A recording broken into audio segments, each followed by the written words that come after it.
दोस्तों तो वीवरो in time देख सकते हो सारे इलाके की बारिश है, काफ़ी ज़्यादा बारिश है। कल तो असा वीडियो दिखाया भाई छोटिया छोटिया वीडियो बना के चाढ़िया से तो मजीद साड़ा वड्डी वीडियो का विलाग है पूरा वो सारे यूट्यूब चैनल अज्जू विलाग तो देख सकते वे। ये वीवरो सारे हालात हैं बारिश दे देख सकते वे।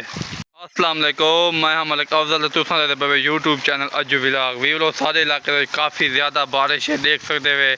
तो आपको असा जिमें अज्जू विलाग पेज से वीडियो दिखियों सन तुसा मजीद वीडियो वड्डी वीडियो सारे यूट्यूब चैनल पर चढ़ी खड़ी है क्योंकि सैलाब आ गया सारे इलाके इवें समझो। तो आपको मजीद दिखाते पे हैं इधे कैमरा जूम करें हैं देख सकते हैं वीवरो तो दोस्तों ये कल का विलाग यूट्यूब से चढ़ो है। अज की वीडियो छोटी जी बनाते पे हैं कि अपने वीवरों तो दिखा सकूँ शायद। ये देख सकते हैं वीवरो तो दोस्तों प्लाटा के प्लाट भरे खड़े जूम एट करें पे हैं देखो वीवरो तो दोस्तों ये है सारे इलाके का हालात बारिश। कल जी बारिश आ वही तो अस दिखाइए अज की वीडियो दिखाते पे हैं कि अज तो ज़्यादा हद ही मुका छोड़ी थी देख सकते हो तुसा। इतनी बारिश कई इलाके मेरे ख्याल ना आई होती जितनी बारिश सारे इलाके से जाइए सकते हुए वीवरो तो दोस्तों कितना पानी कटाव करने खड़ा है। हूँ शुक्र है कोई मट्ठी थी गई है बारिश इवें दरिया कटाव कर जिमें पानी कटाव की खड़ा है।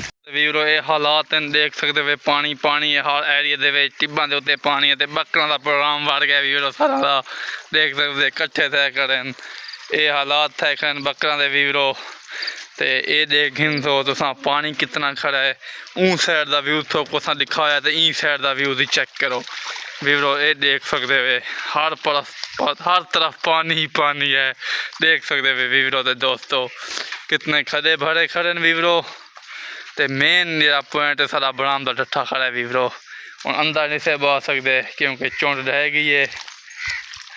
वीवरो सारा बहुत नुकसान थी गया ये देख सकते वे जानवरों की जगह है इतना सा डंगर शंगर बधाते असे ऊँ की एक नुक्कड़ ढह गई है। तो एक गार्डर की तलोई मकान दी देख सकते वे तुसा एक गार्डर के तलोई जगह खराब थी गई वही शायद सारा कैमरा था को दिखा सके। ये देख सकते वे फिसल गए इट्टा वीवरो बहर निकल आई अल्लाह माफ़ करे क्योंकि ज़्यादा कल तो बारिश थी हुई है 1 बजे की बारिश कल की शुरू है तो अजा तो नहीं नुकसान ही नुकसान थी पैन। ये तो वीवरो पक्के मकान कच्चे मकान का पता नहीं क्या बड़ा सी मलिक मुजाहिद को पूछते हैं भाई बारिश के हालात में क्या दसा सकूँ। वीवरो मैं ही टाइम बहुत परेशान हाँ मेरा नेट का पैकेज मुक गया तो बहु ही मैं अहम काम करना नेट से ई टाइम मौसम की सूरत हाल तो सामने मैं परेशान हाँ। वीवरो ये देख सकते वे सारे परिंदे रखे हुए हैं ये मतलब किवें धांधे खड़े पानी दे इतना पानी भरी खड़ा है टिब्बा है पिया ये इंजॉय करते पैन तुसा सामने देख सकते वे परिंदा को कोई चीज़ की समझ है कहना।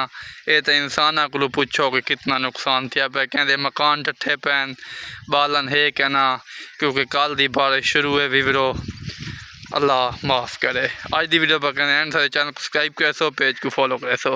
वीवरो सारा बहुत नुकसान थी गया ये देख सकते वे जानवरों की जगह है इतना सा डंगर शंगर बधाते असे ऊँ की